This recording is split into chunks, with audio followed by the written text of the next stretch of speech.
এক গ্রামে এক বিধবা বৃদ্ধা বাস করত। বৃদ্ধার সাথে থাকত তার ছেলে আর ছেলের বউ। বৃদ্ধার পরিবারটি খুব গরিব ছিল। তার ছেলের পেশা ছিল মাছ ধরা এবং সে ছিল নিঃসন্তান। বৃদ্ধার চোখও একটু একটু করে নষ্ট হয়ে যাচ্ছিল। বৃদ্ধা মনে দুঃখের কোনো শেষ ছিল না।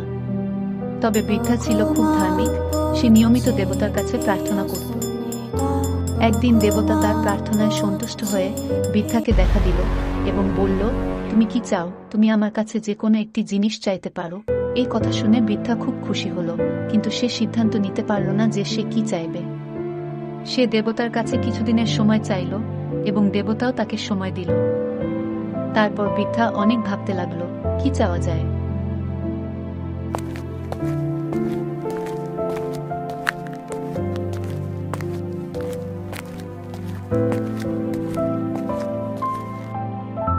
তখন বৃদ্ধা তার ছেলের সাথে পরামর্শ করল। ছেলে বলল, জীবনে যদি বাবা না হতে পারি তাহলে আর এই জীবনের মূল্য কি? মা, তুমি দেবতার কাছে আমার জন্য সন্তান চাও। তারপর বৃদ্ধা অনেক ভাবতে লাগলো, কি চাওয়া যায়।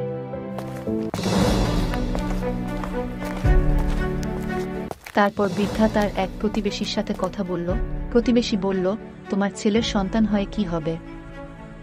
তোমরা নিজেরাই খেতে পারো না, সন্তান হলে তাকে কি খাওয়াবে? এর থেকে বরং তুমি অনেক টাকা পয়সা চাও, যেটা দিয়ে ভালো একটা বাড়ি কিনতে পারবে, ভালোভাবে খেতে পারবে। বৃদ্ধা এইসব কথা শোনার পর খুব চিন্তায় পড়ে গেল। আবার ভাবল, সে তো এমনিতেই অন্ধ হয়ে যাচ্ছে।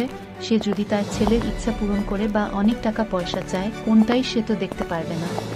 তারপর বৃদ্ধা অনেক ভাবতে লাগলো, কি চাওয়া যায়, টাকা পয়সা, ছেলের জন্য সন্তান নাকি তার নিজের দৃষ্টিশক্তি। অবশেষে বৃদ্ধা একটা সিদ্ধান্তে পৌঁছাতে পারল।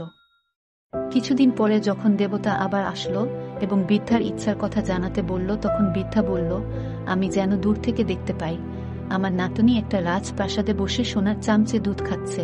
এই কথা শুনে দেবতা হাসলেন এবং বললেন, তুমি অনেক চালাক। তুমি এমন একটি জিনিস চেয়েছি যাতে এক চাওয়াতেই সবার ইচ্ছা পূরণ হয়। আচ্ছা, আমি যেহেতু কথা দিয়েছি, তাই তোমার তথাকথিত একটা ইচ্ছাই পূরণ করা হবে।